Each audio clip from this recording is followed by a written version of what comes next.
और उन्होंने बोल दिया कि मैं तुमको वचन देता हूं कि जो तुम कहोगी मैं पूरा करूं। और बड़ी प्रसिद्ध चौपाई है, रघुकुल रीति सदा चली आई, प्राण जाए पर वचन न जाए। हाँ, बोले मैं वचन देता हूं, रघुकुल की रीत है कि वचन को निभाते हैं। आप देखो, दशरथ जी नेवर एक्सपेक्टेड कि ऐसी कुछ विचित्र बात तो मांगे। उनको लगा कि नाराज तो होती है तो थोड़ा सा इससे वो प्रसन्न हो जाएगी। यहाँ पे देखो बहुत सारा वर्णन है, मैंने तो किया नहीं, बहुत वर्णन है। कई ने क्या क्या बोला है, बड़ा कठोर एकदम। सुन के जब देखा कि दशरथ जी एकदम तैयार हो गए देने के लिए, तब कई कहती है कि यदि आप देना ही चाहते हैं और आप यदि अपने वचन को निभाना चाहते हैं तो मैं क्या चाहती हूँ, सुनहु प्राण प्रिय भावत जी की, देहु एक बर भर कही टीका, मागो दूसर भर कर जोरी, पुरौनाथ मनोरथ मोरी, तापस वेश विशेष उदासी, 14 बरिस राम वनवासी, सुनि मृदु वचन भूप ही अशोक, शशिकर छुअत विकल जिमि कोप। कहते हैं सुनिए, आपने वचन दिया है कि निभाएंगे। तो बोले मैं ये चाहती हूं कि देहु एक बर भरत ही टीका, भरत जी को युवराज पद पर आसीन किया जाए।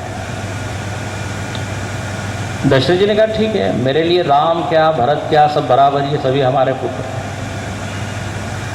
तो दशरथ जी को इतना दुख नहीं हुआ, तरास तो ठीक है।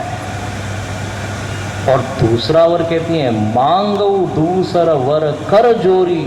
ओहो, बड़े हाथ जोड़ के कई कहती है, हाथ जोड़ के मैं मांगती हूं और मेरा ये मनोरथ है, ये पूर्ण कीजिए कि राम जी को 14 साल तक वनवास में रहने की आज्ञा दीजिए।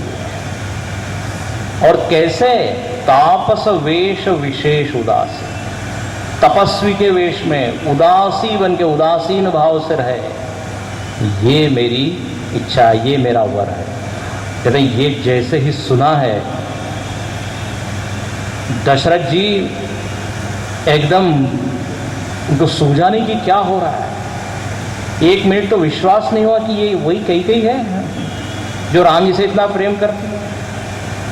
और यहां लिखते हैं, शशिकर छुअत विकल जिमि कोपु, जैसे चंद्रमा की किरणों से चकवा विकल हो जाता है। ये उपमा, दूसरी जगह बहुत सारी उपमा दी है कि जैसे कोई बाज है, बाज किसी छोटे पक्षी पर ऐसे झपट्टा मारता है तो वो कैसी उसकी विकल अवस्था होती है, ऐसे ये कई ने वाक बाण से दशरथ जी के मन रूपी बटेर पे एकदम झपट्टा मारा, तो बेचारे विकल हो गए और दोनों हाथ एकदम सिर पे लगा के एकदम बैठ गए और कहने लगे, कवने अवसर का भयऊ गयऊ नारी विश्वास, जोग सिद्धि फल समय जिमी जति ही अविद्या नाश।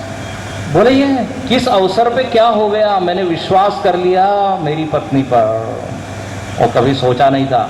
ये तो ऐसा ही हुआ कि जैसे कोई योगी व्यक्ति है और उसको एकदम सिद्धि रूपी सफलता मिलने वाली है, तभी अज्ञान के कारण या कुछ गलती के कारण उसकी जो सिद्धि है वो फेल हो गई, असफल हो गई, मिली नहीं। बोले मुझको कितना सुंदर ये दृश्य देखने को मिलने वाला था कि भगवान राम मेरे सिंहासन पर बैठे हैं, मैं उस दिन की प्रतीक्षा कर रहा था, लेकिन ये क्या हो गया। रोते रोते कि उन्होंने सहन किया। उसके बाद लक्ष्मण जी को जब खबर लगी तो लक्ष्मण जी ने कहा कि मैं तो, मेरा स्थान तो राम जी के साथ है, यदि राम जी जा रहे हैं तो मेरा यहाँ क्या काम। और ध्यान से सुनना, लक्ष्मण जी की जो माता जी है ना, कौन है लक्ष्मण जी की माता? सुमित्रा। हाँ, ये भी जरा बता देना पड़ता है क्योंकि आजकल सुमित्रा जी सुमित्रा जी ने इतनी प्यारी बात कही, माता होना तो सुमित्रा की तरह। सुमित्रा जी ने लक्ष्मण जी को ये नहीं कहा अरे तुमको थोड़ी आगे आदेश हुआ है, तुम क्यों जा रहे हो, बल्कि सुमित्रा जी ने कहा जरूर जाओ। और वो क्या कहती है, बोले जहां राम है वहां अयोध्या है। हाँ, जहां राम वहां अयोध्या, और जहां राम है फिर वहां राम सेवक भी होना चाहिए। तो इससे सुंदर अवसर क्या है, जरूर जाओ। और बड़ी सुंदर एक चौपाई है कि वही माता वास्तव में पुत्रवती है, रघुपति भगत तासु सुत हो। जिसका पुत्र भक्त होता है, भक्ति करता है, बोले वही माता माता कहलाने लायक है। इतना के बाकी तो बांझ है, ऐसा लिख दिया, मतलब व्यर्थ में जन्म दिया पुत्र को, इतना। तो ऐसी है सुमित्रा जी, जीवन का स्तर कितना ऊंचा हो। इसलिए मैं कह रहा था कल, यहां तो त्याग की प्रतिस्पर्धा है, कौन ज्यादा त्याग करता है। तो लक्ष्मण जी तैयार हुए, और लक्ष्मण जी जब जाने को तैयार हुए, सीता जी को भी खबर लगी। तो सीता जी ने कहा कि मैं कहाँ, जहाँ पति वहीं मेरा भी स्थान है। हालांकि सब लोगों ने सीता जी को मना किया, कहा कि आप तो इतनी कोमल हैं, आपको तो दिए की जो बाती है ना, उसको ठीक करने में भी थोड़ा डर लगता है, तो आप उस जंगल में कैसे रहेंगे। वहां पर सीता जी ने कहा कोई बात नहीं, जहाँ राम जी है वहाँ क्या डर, जब जानकी नाथ सहाय करे तब कौन बिगाड़े। तो ये तीनों लोग जो है तैयार होते हैं, पूरी